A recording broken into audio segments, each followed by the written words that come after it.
art. Some of its features is to show the specialty in non-special things, to make larger-than-life concepts accessible despite our tangible limitations. So as filmmakers, we tell stories. And at least subconsciously, we know that most of the times it doesn't make any profit. Oh sure, you can make money filming commercials and weddings, but if it's a story you really want to tell, how car dealerships are legalized con artists, or how the bride had to get shoehorned into her dress, and the stitches that hold the gown together had to be made on planet Krypton, then you probably wouldn't get paid. So this show is for filmmakers on a budget. It's for you, it's for me, it's for all of us. But mainly for me.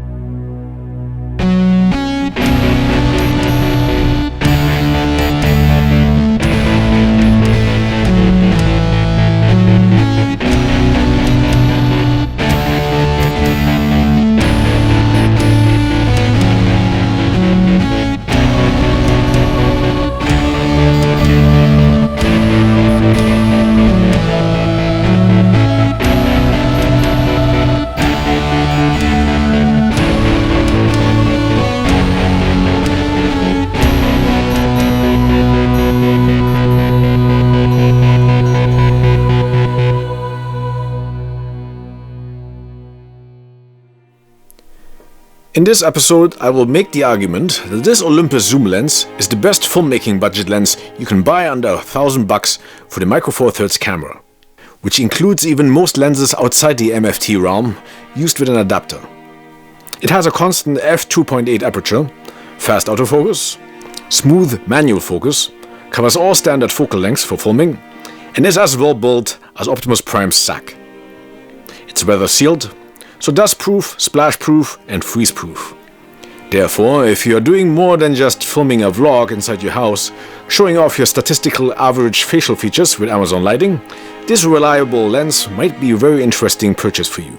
I should mention, I bought all my lenses with my money, and I have no sponsors or affiliates. So if you buy this lens, I will have no benefit from it. One nice feature is the manual clutch system. And it actually has a hard stop, which one should not take for granted on lenses that also have an autofocus. However, there's no manual aperturing, so that has to be set in camera.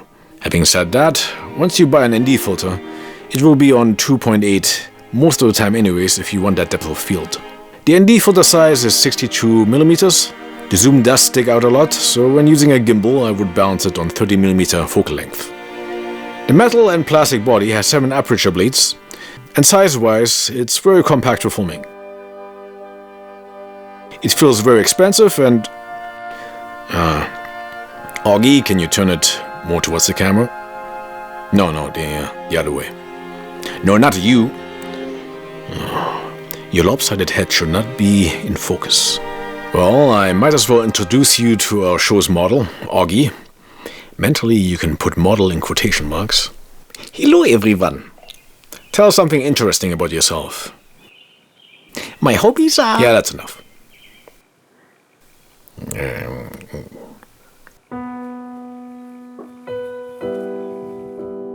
From this point on, everything is filmed with the Olympus 12-40mm F2.8. Footage is shot at 800 ISO. Now, almost all of my Micro Four Thirds lenses are Olympus Pro lenses. The only non-Olympus lens I have is the 12mm Leica 1.4. I bought it because Olympus does not make a 12mm 1.2 prime. It's that simple. What sold me on Olympus Pro lenses is the fantastic texture. Yes, they are sharp. But it's the distinct texture that makes Olympus lenses stand out compared to Leica or Sigma. Looking at other people's footage before I bought lenses, most other lenses have a bokeh that looks almost airbrushed or photoshopped. Very clinical and sterile. The texture of Olympus lenses give me the atmosphere of a photorealistic oil painting. It feels like you can almost touch the paint, touch the colors, while most other lenses have a high-quality poster feel. And that is why I'm more drawn to Olympus lenses. But let's start with some practical tests. First one is an autofocus test at 12mm. I'm doing most of these tests with 12mm, 17mm, 25mm and 40mm. It would simulate prime lenses in the common somewhat ultra-wide, wide, normal and portrait. Keep in mind, with Micro Four Thirds, it's 2 times crop for full frame equivalent. I use a GH5s, so for me it's a 1.8 times crop. One thing with this lens you will notice, it's relatively reliable and fast with defocus. Look at Augie walking. Imagine that walking towards you when you're in a dance club.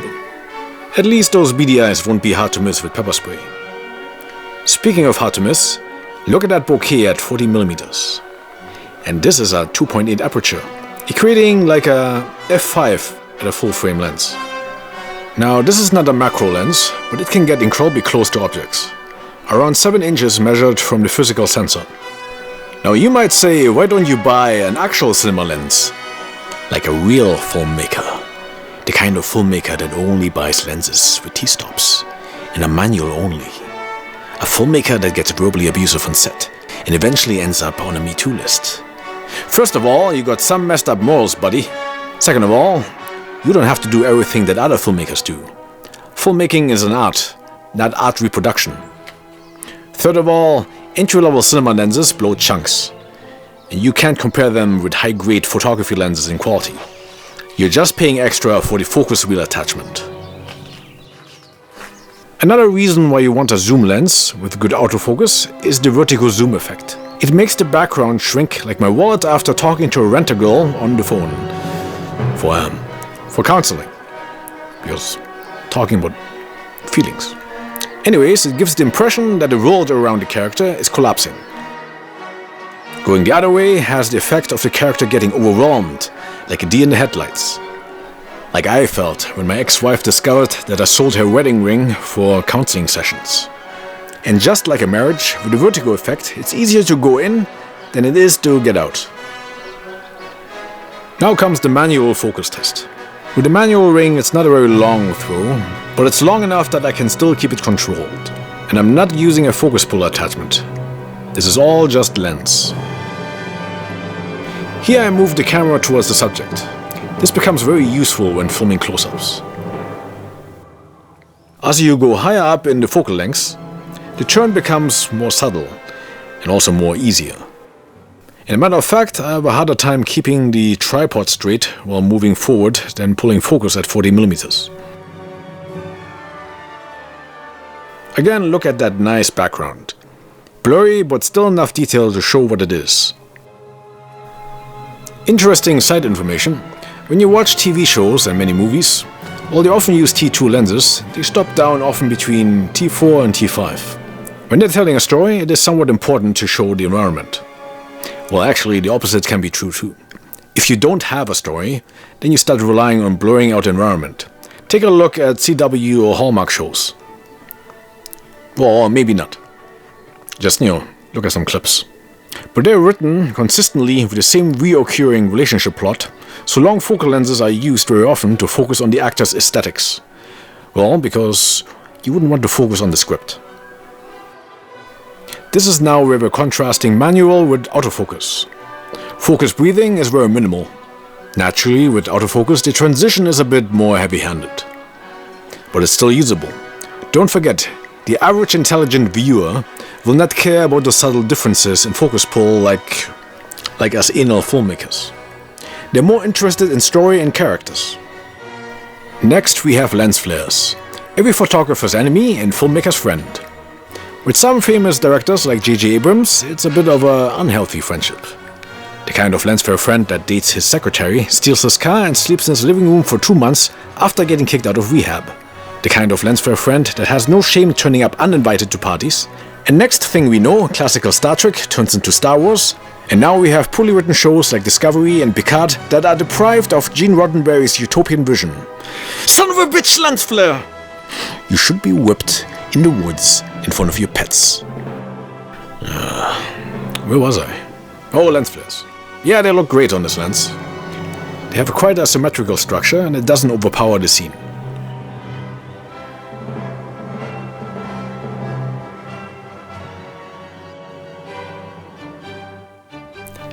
Next test is low lighting and bokeh balls. One downside with f2.8 is that it has low lighting limitations. Don't forget it's a f5.5 full frame equivalent for most Micro Four Thirds cameras. The GH5s has already very good low light considering, and this is ISO 6400. I also didn't use denoise, you just can't see squat. However, there are scenes where this lighting is appropriate.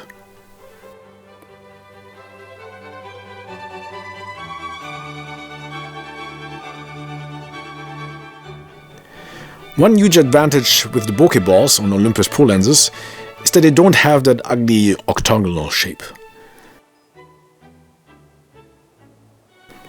There's some of that onion interior look, but that might be something people like or dislike. When I go down in ISO, it becomes more noticeable.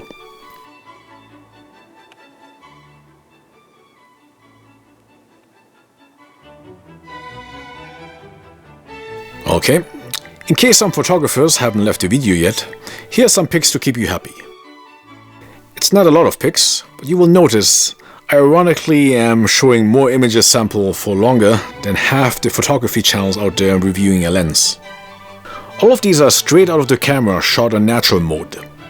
GH5s has only a 10 megapixel camera feature, but those images look a heck of a lot better than my 30 megapixel cell phone camera. Goes to show, it's the lens that makes the difference. I should mention there's no lens out there that makes Augie look good. I know you had to take a pic because you admired the size. It was a shock. It's my best feature. I never thought it would be possible peeing on your own scrotum. It was cold and windy. Hey, I'm not complaining. I don't have to Photoshop anything out. So, the 12-40mm f2.8 Pro lens looks great. It's easy to use in focus, has decent low lighting, incredible versatile, built very well, has great texture and bokeh, and focus breathing is almost as invisible as Augie's trouser pimple. Not to mention, you can buy it already used on eBay between 500 to 600 Canadian dollars. That is the same price as a Rokinon and my case Cine Prime lens, but with better image quality and autofocus.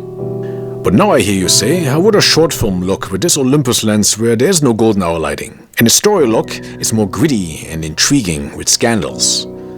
Well, let's find out.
So, you found out? Yes, I know everything. How could you? She was my wife for 15 years.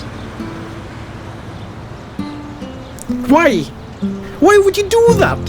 She was 3 weeks pregnant. And it's the mailman's kid. Then why are you angry at me more than the mailman? Admittingly, I didn't think this through. So,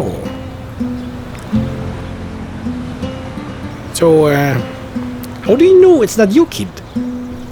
Well, my unit only shoots blanks.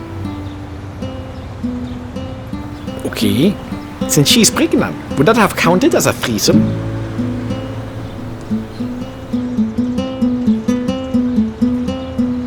But if she would be 20 pounds heavier, could it be counted as a fivesome in an elevator?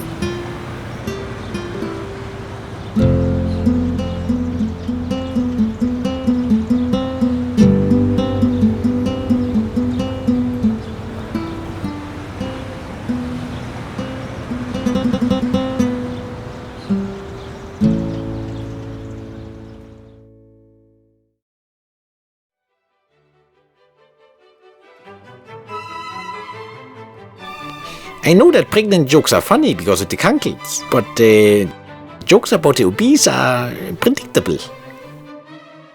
Augie has a point. I mean, he signs his name with crayons, but he does have a point. I mean, pregnant jokes are quite edgy, but fat jokes are low-hanging fruit.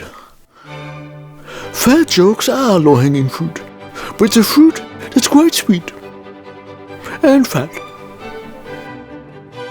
You're fired. I had a good one.